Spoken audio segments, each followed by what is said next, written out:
loves those hook-based champions. Of course, it'll allow him to create pressure in singling out some of those targets and create an incredible chain of CC. But it is Thresh and Ezreal locked in on the opposite side. We saw Thresh and Ezreal last game. We'll see if they're able to channel in the power of, the opposite side of the bracket and do quite well as well. But we are moving on to that second ban phase. A Kazakh's fan. I mean, Night Ice did play it. He played it in that quarterfinal, and it is probably the reason why they won, because he was just able to burst all of those individual targets. They were able to isolate, and when Kazakh isolates, he's having a grand old time. It's probably his favorite time in isolation. And actually, Kazakh's, in theory, is the best quarantine champion. He loves isolation. Quarantine in theory, champion. Kazakh's is the quarantine poster boy of League of Legends. We'll see. It not on the Rift this time, but we're learning a little bit more.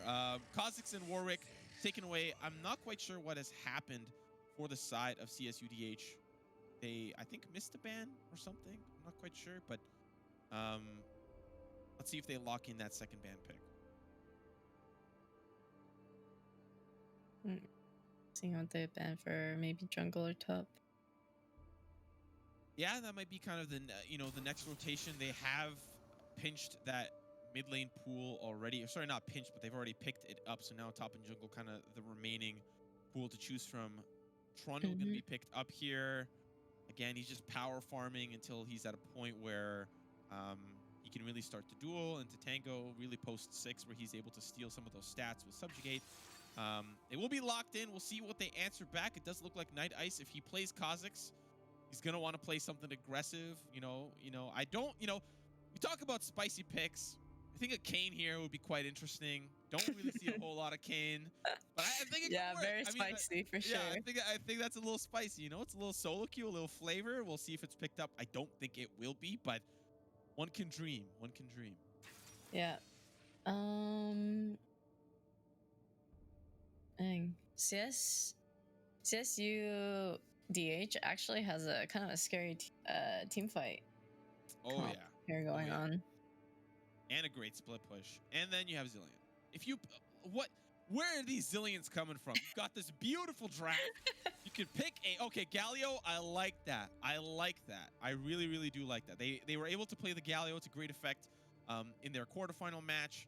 And now moving on to this one, if it ain't broke, don't fix it. And for them, they're definitely not looking to fix it. Of course, Kazakh's off the table, but we are seeing UCI look towards what their top laner will be. Urgot, a little spicy, a little viable, but also a little spicy. We'll see if that's going to be able to work up against Galio.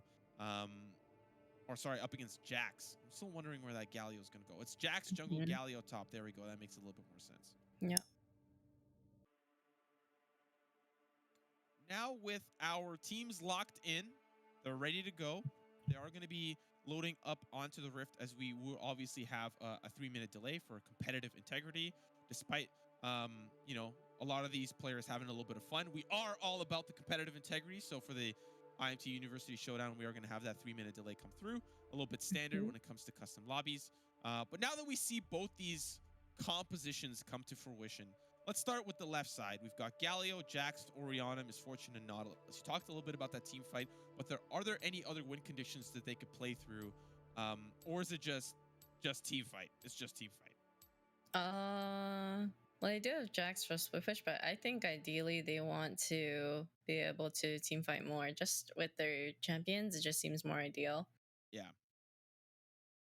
And then moving on to that second roster, we've got Urgot, Trundle, Syndra, Ezreal, and Thresh. What do we think about their team composition? It doesn't look like they're really looking forward towards a team fight. Maybe looking towards picks maybe more often than they are team fighting, but why don't you walk me through some of their win conditions? Yeah, I think getting picks, whether through Thresh, Syndra, or it's pretty much, I think mostly through that, and kind of getting objectives off of that'd be really helpful. It's just I don't really know how they're gonna go through this, but yeah, I feel like they are gonna be able to execute what they want easier than actually the other team. Yeah, We'll see if that comes to fruition. Of course, when it comes to objectives, your objective should be in the chat using !Toyota to win some absolutely cool prizes. We talked a little bit about the black market when it comes to Nintendo Switches last time, but there is a lot more to offer. I see a little Rick and Morty action going off to the side. That is something that you definitely want to pick up. And look at that. Look at that. Look at that Doge plushie. It's so cute. You can't knock a good huggy toy right near bedtime, taking a quick nap. You just can't beat it. You can't beat it. You can't beat a good hug from a soft plushy toy. But anyways, Toyota. Lots of drops happening in the stream. Unfortunately, not Valorant drops, but drops nonetheless. All thanks to Toyota SoCal. Big shout out to them for helping us put together this event, and of course, Immortals for the University Showdown. We are just moments away from our upcoming match. And before we get into that, we talked a little bit about our predictions, but why don't we kind of remind our fans and audience what we're kind of thinking going into this match. Ivani, who do you think is going to take this and move on to the grand finals? I think I'm gonna have to go with UCI. Just because I think the players that are more experienced and are probably going to be able to execute everything a lot better in general throughout the game. So I'm just going to have to go with that. I'm going to have to go with the Zots as well, the blue and gold. It is something I'm at least bleeding blue, and there's a little bit of a Keyblade behind me that's bleeding the gold. So have to kind of go with that as well. But of course, it is the Maple Story connection that I'm connecting here with UCI. I am Avi. He's got that Maple Story connection. Maybe on his other monitor, he's killing green slimes right now. He's, in Genesis or something right before the loading screen comes through, doing something. I don't know. Nevertheless, really excited to see these two teams kind of lock and load. Haven't really seen a whole lot of Urgot. Did see it in the most recent cinematic, but not actually on the Rift when it comes to competitive play.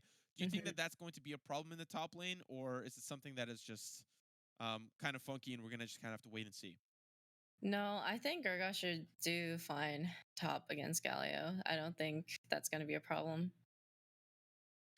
We talked a little bit before the break about some of the elos that these teams have. Of course, CSUDH may not be in the driver's seat in that department. They have a couple of golds, a couple of plats, and on the side of Team UCI, they've got challengers, grandmasters, masters. They've got a great repertoire to work with. Do you think the team fight composition that they put together is kind of Gate's way of saying, let me call the shots. All you have to do is execute that CC and make sure we can layer it all together? Yeah, it's possible. I think they're definitely champions and team comps are a lot easier to play and execute. So, as long as you can hit the skill shots and the combos together, then it could turn out really well for team fights. But I think that just based off rankings and experience, UCI just has an advantage, and yeah, so we'll probably have to see if they can prove us wrong here. Despite us both being big Zot fans here, we are coming in doubling down, double or nothing on UCI. I still think CSUDH have a great underdog story here. Yeah, I agree. Despite not really having the elo to play around with, what they lack for in potential skill, they make for up in heart. And they are going to show us how much heart they have here on the battlefield, on the Summoner's Rift, as we are seeing a 5-point spread across the board. A little bit of a setup here on the bottom side jungle for the side of CSUDH. It'll be Night Ice that gets the leash on that red buff from his fellow bot laners. And on the opposite side, we're seeing I'm Avi on the Trundle. The Maple Story God himself, unfortunately not going to connect with the Lee Sin Monkiness, but if he plays blindfolded, maybe he can get a little bit of that Lee Sin action.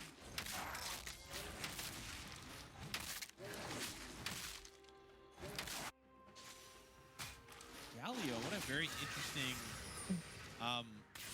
thing that he's doing. I don't really see this strategy a lot coming to lane late. Maybe he wanted to bait the leash over to blue buff. I think that's actually a little smart. That makes a little bit more sense to me. Baiting that blue buff leash, leaving I'm Avi in a little bit of a state of unawareness in terms of where this jungler can be. The Jax, you may think privy to how he's usually played, where he's a great side lane threat and he farms a lot. I think Night Ice will have a lot of opportunity to create great setup for his team, especially with somebody like Gate, who can just play this aggression we're seeing here in the bot lane. He has the opportunity to set up with Jax, and the same goes for Orianna, the same goes for Galio. I think despite Night Ice's desire to farm, he has a lot of gank assists which can help out. We're seeing a little bit of a fight here in the bot lane. I'm Abby's going to be here. But the first blood going over to just Ricky. He might just be dead, but he'll make it away. The strut comes into play. I'm Abby, a little late to the party. Does not bring the turkey for the potluck, but now Young Bin sent back to the fountain will make his way back to lane. MF is just really strong overall, so... I like this. I like this. The flash has been burned, and now they're looking to still duel things up. Gate trying to body block as best as possible, but it's just a little bit too rough for the side of just Ricky. He's going to be the one that falls. Gate going to do a little bit of damage, still looking for Abby. Now has to back away, and this will very likely be, not a great opportunity for him to escape. Still trying to do what he can, but actually manages to make his way away. It's still I'm Abby. That was not really looking forward towards that fight. Just going to recall and a trade that goes 1 for 1. Yeah, lots of spicy plays here in the bot lane. Yeah, having a quick look at that replay, Young Bin, he just gets bursted on. A lot of people, Nautilus being still in my top 3 favorite champions. I've got Braum, I've got Nautilus, and I've got Alistar. 2 ridiculous frontliners that can put on a world of hurt. A lot of you don't know, Nautilus actually has an insane amount of damage in his kit. Oh, yeah. Early on. Like, his auto hurts like a truck. Riptide hurts even harder, especially if you're maxing E in lane. He is brutal in the early stages of the game to face up against. Yeah, he can actually just solo an AD. Really. Like, do pretty much like 90% of the damage. Yeah, and we saw a little bit of that there. We're seeing Akina get a little bit of damage there onto Alarim, player for the side of UCI. And this was his pick. He picked the Urgot, but Akina having a little bit of a safe time, going even in CS. Down to 1 corrupting potion stack each. And I think it's going quite well so far. Explore Ezreal. Is that your favorite Ezreal skin, or are you a Pulse Fire fan, or maybe even a Star Guardian? Star Guardian, it's okay. I'm actually more of a Frosted Ezreal person. Nice. I just like use that skin the most when I play him, but yeah, Cool. I like it. I would say Explore Ezreal would not have been my skin of choice. Still, nevertheless, it's going to be Young Bin that locks it in. Skin selection, very important when it comes to competitive play. If you're looking good, you're feeling good. Something, a very famous streamer likes to say all the time. You look good, you feel good. So, if that's the skin that you want to play, that's all yours. For me, Astro Nautilus, that is my favorite skin. You control with one of the emotes. You can kind of fly up above the terrain on the rift, and I love trolling people with that, so it's a good time. Both parties clearing out some vision here. Yeah, it's kind of, we see in LCS we would cheer for ward. Now, because we are remote, I'm wondering what is the next best thing to that? Is there like a ward that they can spam in the chat? Wards destroyed or something?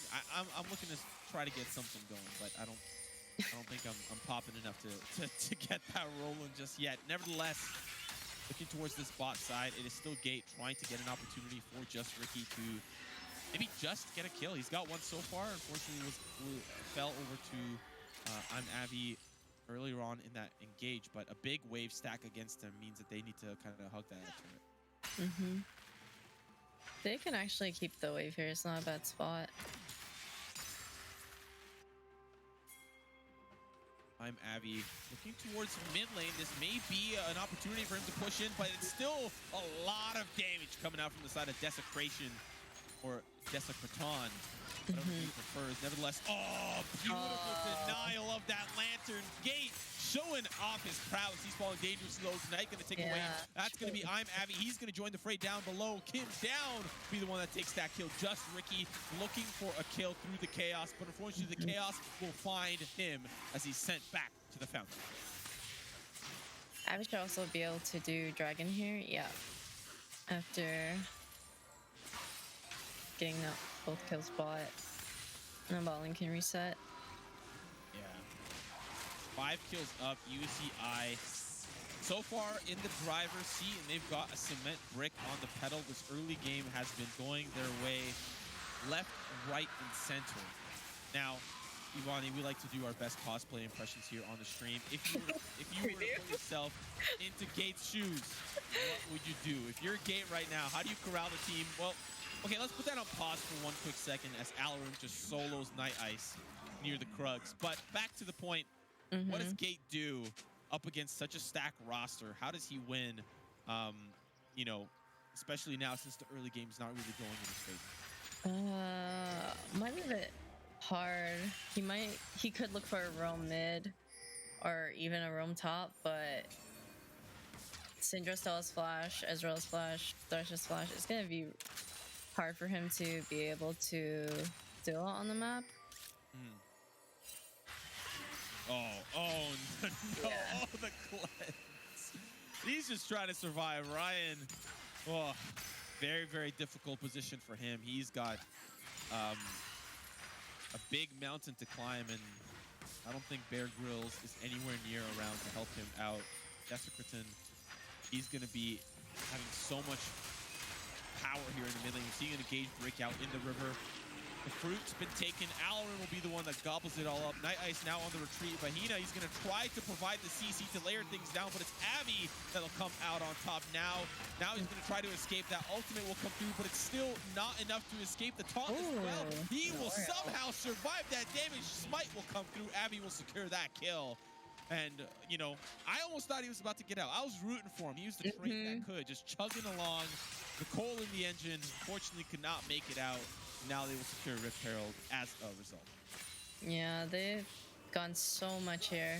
Gone Rift, gone Dragon, and I really don't know what Nautilus can do except for maybe, just maybe roam mid, and try to get a kill off Syndra. But yeah, Trundle and Urgot have shutdowns that maybe they could be really good too, but kind of looking a bit rough right now. Oh, Gate. You know, as a Nautilus main myself, you sometimes really underestimate the width of the flanker. You think it's a lot bigger than it is, especially different skins, screwing with your mind, thinking that it's going to be one way or the next. But that one will connect. Gate going to look to engage, but it's the re-engage from Kim down onto Just Ricky. Barrage will come through, not going to connect, and Gate will be the one that falls. They will look to try to continue that chase, but it's just Ricky able to escape, flash in tow. And a great engage from the side of UCI.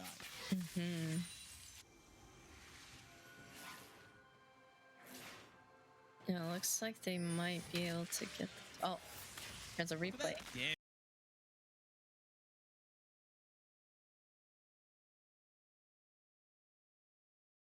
Yeah. Like he's alive, and then the barrage comes out of nowhere. Unexpected amount of damage. Of course, Gate doesn't really have a whole, you know, slew of tanky items just yet. Gargoyle Stoneplate is a really long time away for Gate, and that might be one of the items that helps him out in the long run. Of course, Stopwatch not in play just yet for him. They will secure that bot lane turret. Rift Herald was using that bot side. That might start to open things up here for UCI. Vahina using a little bit of trouble. Oh, baby. That'll be the ultimate that connects for Alarin. He will secure that kill, and I believe that is his first 1v1 in the top lane going his way.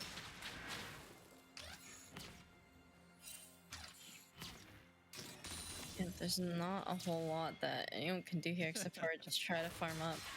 Oh, this is one thing that you can do, but the rest of the team is here to party. They're going to get the kill onto Night Ice. No commentary needed. It is as good as gone. Gate as well going to be the next to fall. And it is just rough, dire straits for the side of CSUDH. A little bit more of a competitive match, what we saw in the quarterfinal. I think that both the teams were a little bit more evenly matched. But here, UCI, they are just, you know, a stampede of wildebeests, making their way down the mid lane. Just constant aggression, and they get a kill there onto Ryan there. At what point does the bleeding stop here for CSUDH? I think that no bandage big enough could stop it here. Yeah, I don't think it does because Dragon's also coming up soon, and UCI should be able to grab that as well. Oh, what a great play coming out from Kim. Young Bin going to be unstoppable. Double kill going over his way, and now continuing that damage. It's Alarim with the kill steal from the triple. Style points going over to him, but we talked about the funny Urgot pick. Alarim's making it work, but nevertheless, Alarim would be the one to make it work. Yep. And they can also pick up Dragon here now.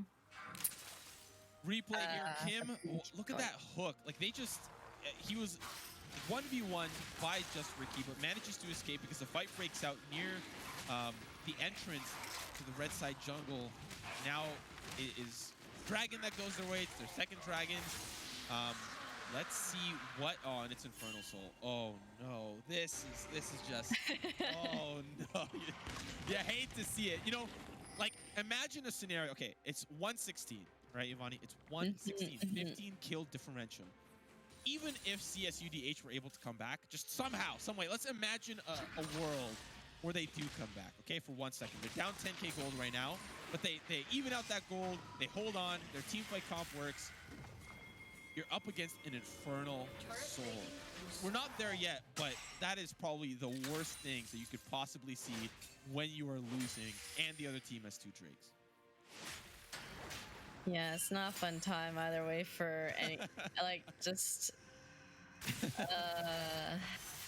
another worse one would be Ocean, but this is also not that great as well.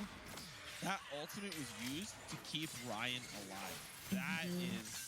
There's been a lot of like defensive Orioles this game, so yeah, they need to find themselves an opportunity that goes into their favor. They need UCI to overextend. I feel like that is the only scenario where they win. UCI overextends, like behind some turrets or something, and then they engage like a team fight, like a 5v3 or something. I feel like they can actually come out on top. I feel like that is their win condition. What do you think? Yeah, I think there had to be a lot of things that like align for that to work out. Like it would have to be like a 2v5 or like they'd have to be like within like inner turrets or something, because right now like yeah, like something similar. Yeah, something like this. We are actually seeing Kim. He's gonna be falling dangerous. Night Eyes to be the one that picks up this that is kill. exactly what I just described. Is it? Wait, is it not? This is a little trippy right now. I feel like have the biggest galaxy brain of all time. Of all time, we are still seeing that fight continue. How did this happen? Fahina, he's gonna be the one that falls over to Young Bill. Still a 1v1 trade so far, as they're still poking their way through. And Alarim just off to the side doing Urgot things over to Ryan. He'll be the one that survives that, but it almost went the way that we had dreamed of it, okay? It still turned into a little bit of a nightmare for the side of CSUDH, but nevertheless, a dream is a dream, so hopefully they can come back to it and try again next time. Oh, where's that one going? Oh, close.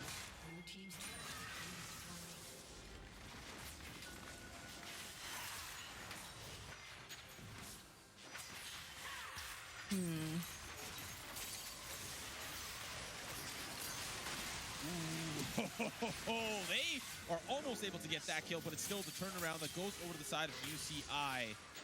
Young Bin will be the one that is trying to lead that charge, get a little bit of that poke damage, almost takes down Bahina, tries to sidestep, as well as the snipe from Alarim won't connect. But still, mid lane turret will fall. They've got that bot lane turret as well in tow for the side of Avi. Vani, at this point, I think maybe the Maple Story power is just too strong. It's overflowing. There's too much. That is definitely it. You know what? I think CSUDH is gonna have to start downloading Maple Story and like log in real quick and like. They're gonna need to start a bunch of level 1 accounts, open up some new classes. Hey, listen. In a world that may work, but for the side of UCI, I do have to say that they've just been playing so well, right? We can't deny that fact at all. Memes aside, jokes aside, they've been playing almost perfectly. Despite 2 kills, the entire team has bounty except Kim down, and now we're seeing another bounty add up on the side of Desecraton. He's gonna take down Night Ice, and it is just dire straits here for the side of CSUDH. They are trying to survive holding on by a thread, but that thread is being chopped down by a chainsaw from the side of UCI. Yeah, this game is not looking too hot right now for CSUDH. Yeah, I think,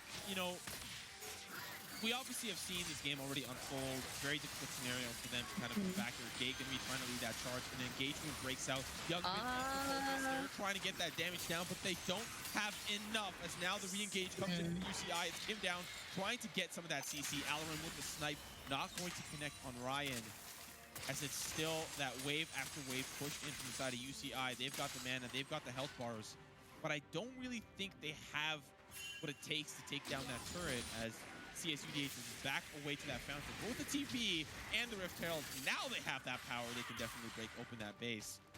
Let's see how the rest of this unfolds.